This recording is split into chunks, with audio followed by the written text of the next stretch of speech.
4 பக்கம் தோட்டம், நடுவுல வீடு அப்படின்னு சொல்லிட்டு கொஞ்ச நாளைக்கு முன்னாடி ஒரு வீடியோ போட்டிருந்தேன். அதில ஃப்ரண்ட்லலாம் பார்த்தீங்கன்னா, அழகான செடி, குரோட்டன்ஸு, அதேமாரி ரோஸு, மல்லிகைப்பூ இதெல்லாம் வச்சிருப்பேன்.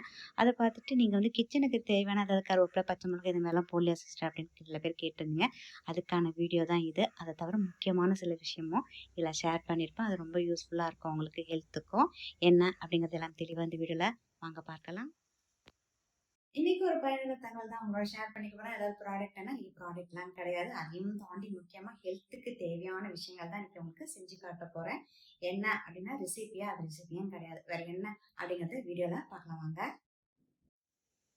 வீடு கட்டும்போது பார்த்தீங்கன்னா, நடுவுல வீடும் 4 பக்கமும் தோட்டம் வேணும் அப்படின்னு சொல்லியிருந்தேன். முன்னாடி ரோஸு செடி, குரோட்டன்ஸ் அழகான செடிகள், மரங்கள்லாம் அங்க வச்சாச்சு. இது சமையலறை பக்கம். அந்த சைடுல பார்த்தீங்கன்னா, இத மாதிரி முருங்கைக்கீரை, கருவேப்பிலை, பச்சை மிளகா, தென்னை மரம், மாமரம், நெல்லிக்காய் மரம் அதெல்லாம் இந்த பக்கம் போட்டு வச்சிருக்கோம்.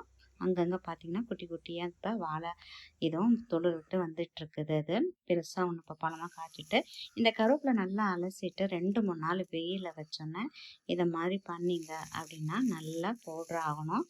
அந்த அளவுக்கு அது காயணும். இப்ப இருக்கிற வெயிலுக்கு சூப்பராவே காஞ்சிடும். கருவேப்பிலை அதுமாரி பார்த்தீங்கன்னா, ஃபர்ஸ்ட்டு இது வந்து முருங்கைக்கீரை, அது வந்து கருவேப்பிலை. ஓகேவா? இது 2த்தையும் தனித்தனியா நான் காய வச்சுட்டேன். ஃபர்ஸ்ட்டு அலசினோம். அப்புறம் வெயில்ல காய வச்சு எடுத்து வச்சுக்கணும். இரும்பு சத்து குறைபாடுகள் இருக்குது, முடி உதிர்வு இதுக்கெல்லாம் ரொம்பவே நல்லது.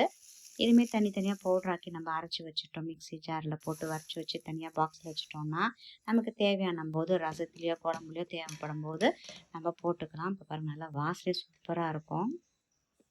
இப்ப முருங்கைக்கீரை இந்த அளவுக்கு அரைச்சு எடுத்து வச்சாச்சு.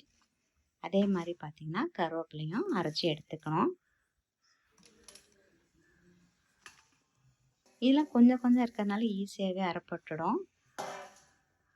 இது 2 ஷிஃப்ட் போட்டு அரைச்சு எடுத்து வச்சாச்சு. நல்லா சுட சுட சாதத்துல 1 டீஸ்பூன் போட்டு கருவேப்பிலை பொடி, இன்னும் கொஞ்சம் மிளகு இதெல்லாம் கூட தட்டி போட்டு செஞ்சுக்கலாம். நான் ரசத்துலேயும் இதை வந்து கலந்துப்பேன். அதுமாரி இட்லி பொடி சாப்பிடும்போதும் இதை கலந்து சாப்பிட்றது. நீங்கள் எப்படியெல்லாம் சாப்பிடுவீங்க அப்படிங்கிறதையும் சொல்லுங்கள். இது என்ன பொடி அப்படிங்கிறத மேலே இது மாதிரி எழுதிட்டோம்னா தெளிவாக இருக்கும், மற்றவங்களும் பயன்படுத்துறதுக்கும். அடுத்த ஒரு இன்ட்ரெஸ்டிங்கான வீடியோவில் பார்க்கலாம்.